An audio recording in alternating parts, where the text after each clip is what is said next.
In this video, we're going to talk about Elvania Namukwaya Zirimu's When the Hunchback Made Rain. So this is a play from 1970, and Zirimu was one of the most prominent female playwrights of East Africa, particularly in the 1960s and 70s. When the Hunchback Made Rain is a satire. It is a satire that is engaged in these questions about power, politics, corruption, poverty, religious authority, the divine, chance, things like this. All of these sort of thematic elements are blended amongst themselves. So the play, I'd say, primarily focuses on Kabogaza and Nsereko, who are two peasants, each of whom has their own farm, and they've been facing a drought. So they've been going to God to try and persuade God to send them rain. And God has two servants in his sanctuary, Nabikolo, who is a serving woman, according to the character list. Nabikolo is very sympathetic to Kabogazo and Nsereko, but she doesn't really have any power. To a certain extent, she can try and sort of put God in a good mood to grant requests, but her ability to do that is limited because God is temperamental. He seems quite short-sighted. He's not particularly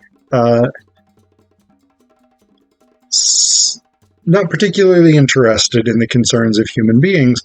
And then the second servant in God's sanctuary is Kirabira, who's a hunchback. He is supposed to guard the gate of the sanctuary so that supplicants can't get in to bother God without sort of first going through Kirabira. The problem is, he's also a drunk. And so he doesn't really do a particularly good job. And so Kabogoza and Nsereko are able to get into this sanctuary and actually meet with Nabikolo, who promises to try and help them out. God, when he wakes up, is not that interested in Nabikolo helping convince him to help Kabogozo and Nsereko. Instead, he's generally sort of disgruntled, in particular about rain, because he sort of recounts this event in which, let me see if I can find it here.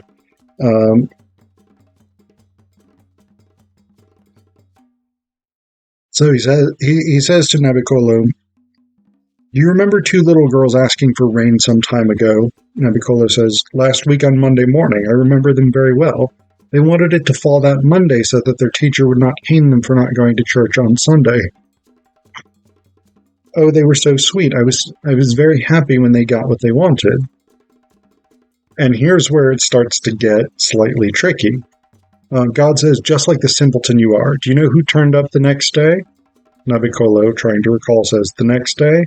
God contemptuously says, "Yes, the next day. Do you know who hobbled up on 3 shaky limbs, blowing and coughing, and nearly spitting in my face from her toothless gums?"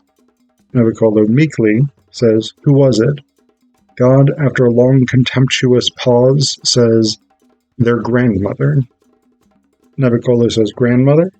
God says, "And this is what she said." Then he mimics a toothless, asthmatic old hag, which I'm not going to do. So as the grandmother, God says, God, how could you do this to me, God? I am such a poor old woman. This was the first good harvest I was going to have in years. With your blessing and my labor, the millet had thrived in the soil. I too was heartened and worked myself to the bone. The harvest came. My neighbors had all agreed to lose a day on their farms to come and help me. On the morning of the harvest, you sent down rain which drowned the whole crop. My last strength is gone, and I have 2 little grandchildren to look after. How am I to feed and clothe them and keep them in school? She went on and on like one crazed. I wouldn't be surprised if in her village they take her for a witch. And God basically blames Nabikolo for this situation because she had asked him to give these 2 little girls the rain. So God's not that keen on giving out rain, which is not fantastic news for Kabugozo and Inseriko, but God also is not that pleased with Kirabira, who got drunk the night before, spent most of the night drunk and passed out, and has not been minding his post. So, God decides that he is going to basically give Kirabira an additional task. God gives Kirabira the rain sheet, which has the power to bring rain, hence the name. And basically he says, you are going to be in charge of who gets the rain, and if you do a good job with this, then you can have a part of the offerings brought by those who seek rain. And the reason Kirabira would want that is because millet beer is one of the offerings that people bring. And as an alcoholic, he's a big fan of that. So he agrees to do this. God also says to Kirabira, the next person who gets rain should be Kabugozo, one of the 2 peasants who has been coming to ask for it. And in fact, the one who has taken a much more defiant attitude toward God and the whole of existence, almost. Inseriko has been much more cautious, much more humble, much more afraid, whereas Kabugozo has been defiant. We get this from Act 1, basically. The 2 of them show up. It has a dim, cold, misty dawn. First one figure, then a second emerge. Both are shivering from fear and cold. God's sanctuary in the background is just visible. We get a little bit of introduction, but then the first part that becomes relevant to the point that I'm making is about 5 lines in. Kabugozo, cursing under his breath, says, all through this night I've waited, thinking perhaps rain might come at last, but look at that sky, more barren than the earth we stand on. What is left for us to do? And Seriko gazes at the sky and shakes his head. Kabugozo says, answer me. I asked you, what is left for us to do? To sit down with our wives and children and wait quietly for death? No, Nseriko. This is Kabugozo who stands before you. Let them sit and wait who know no better. You may go too if you're afraid, but I'm a man, and if death wants me, he'll not find me killing time waiting. No, I'll go out and find him myself. I'll challenge him to a fight. Inseriko says, Kabugozo, this is no way to talk. Already we've come far, far beyond any man has ever dared to come. The sanctuary of God the Almighty is close by. Then he looks fearfully around. Says, this must be the domain of his subordinate, Kirabira, the hunchback. Kabugozo says, yes, let it be. Inseriko says, Kabugozo. Kabugozo says, yes, I say let it be. What has he done for us, he through whom we must send our prayers to God? Inseriko says, my friend, it is not for the likes of us to question like that, to ask questions like this.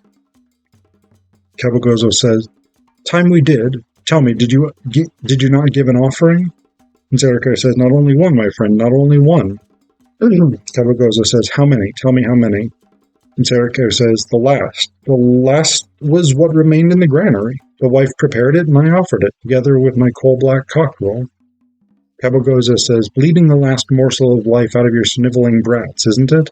That's what we do. That's what we've done. And we call ourselves men?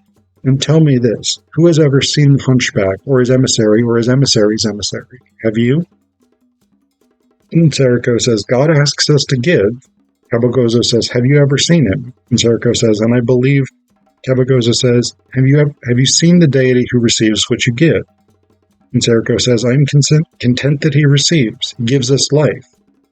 Kabagoza says, and we go on giving to the last drop of human blood because we call ourselves men. If I had poured all the pots of millet brew I have given for offerings, if I had used them to water even one little bean plant of my shamba, I would forgive myself. And Seriko says, I'm sure you're calling down doom on us talking like that. We till the shamba, we offer sacrifices, we do what is allowed to humans to do and avoid trouble, and we wait for God's mercy. What else can humans do? Kabagoza says, that's what I want to find out. I'm tired of waiting for rain that never comes, waiting for the shoots of my seed to break through the hard earth, waiting for the last whimper of my child, waiting for the last curse from my wife's lips, waiting for death. So from the beginning, Kabagoza is very much more angry, defiant. He is prepared to challenge God in order to get rain for his crops. And Seriko is much more timid, much more meek, much more mild. But what happens after God gives Kiribira the rain sheet, Seriko comes back because he and Kabagoza were told by Nabikola to come back later. She meets them in the morning, and then when God is awakening, they have to leave. So she arranges to meet them later, but then God takes her to his court, so she can't meet them. So Seriko comes back, and Kiribira is in God's sanctuary drinking the millet beer, which he's not supposed to be doing. And Seriko is not supposed to be there at all, and so they catch each other, essentially. And Kiribira, who is somewhat drunk, basically says, I could destroy you if I want to, but I'm going to give you this rain sheet. Make sure you bring it back when you've watered the crops on your farm. Kabagoza is not pleased that Seriko has gotten rain and he has not. And so Seriko basically says, you have to go see Kiribira. Kabagoza beats him up substantially before this. But basically, Seriko says, you have to go see Kiribira. He is now the one who has control of the rain. Kabagoza goes. Kiribira is sleeping drunkenly. Kabagoza wakes him up. They have a bit of a fight, and Kiribira is killed or dies. It doesn't seem like Kabagoza really does substantial damage to him from the stage directions, but he does die. So Kabagoza now says, oh fuck, I just killed God's servant. This is not good. Kabagoza comes up with this plan, which is kind of a dickish plan, to be honest, where he is going to hide Kiribira's body in God's mango tree, and he's going to call Seriko in, his friend, remember, and basically trick Seriko into finding this body in the tree and taking responsibility for murdering Kiribira. Seriko does this. He is convinced by Kabagoza to go and confess his crime at God's court, and that Kabagoza should remain there because if two of them go, it will be hard. God will be less likely to forgive them. Zeriko does this, and then he comes back. And he tells Kabagoza that he had been bumped into by this police officer, like top-ranking police officer, and he confessed his crime to this police officer. And the police officer was like, "Oh, well, okay, let's go. We got to meet with a bunch of other top-ranking police officers." Because, God was really not pleased with Kiribira. He had actually offered a secret reward to whoever could kill his servant. And so Inseriko was going to get this reward. But Inseriko was so terrified by this idea that all of these high-ranking people would be talking about giving him a reward. So he flees, and he goes back to Kabagozo. And basically, when Kabagoza hears this tale of this reward, he says to himself, "Well, I actually killed Kiribira. I just tricked Inseriko into taking responsibility. But now I need to tell the story to Inseriko so that I can get this reward." And Inseriko sort of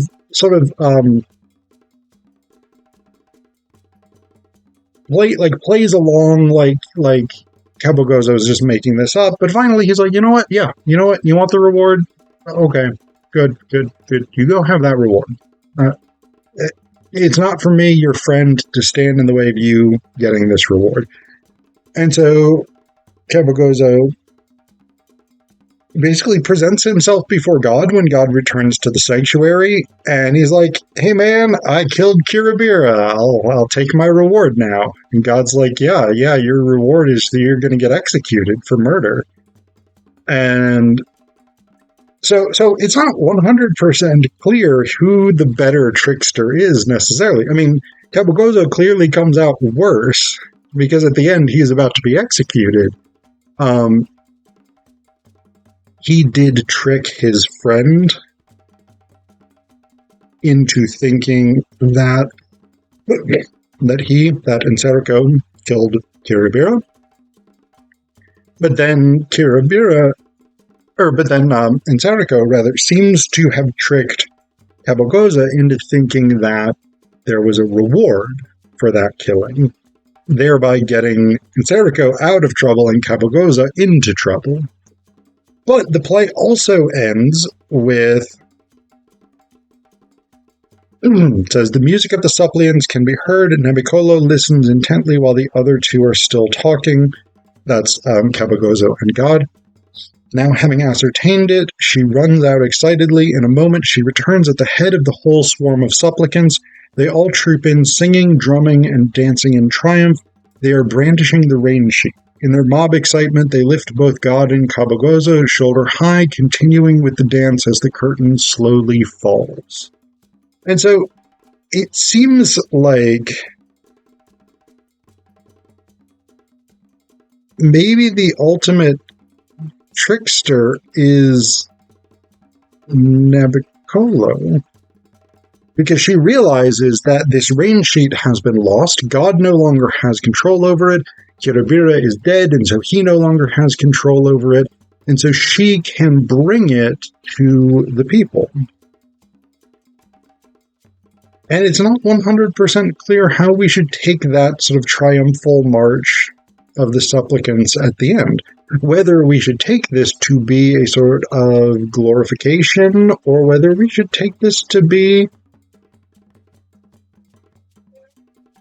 an acknowledgement of God's basic powerlessness within this world.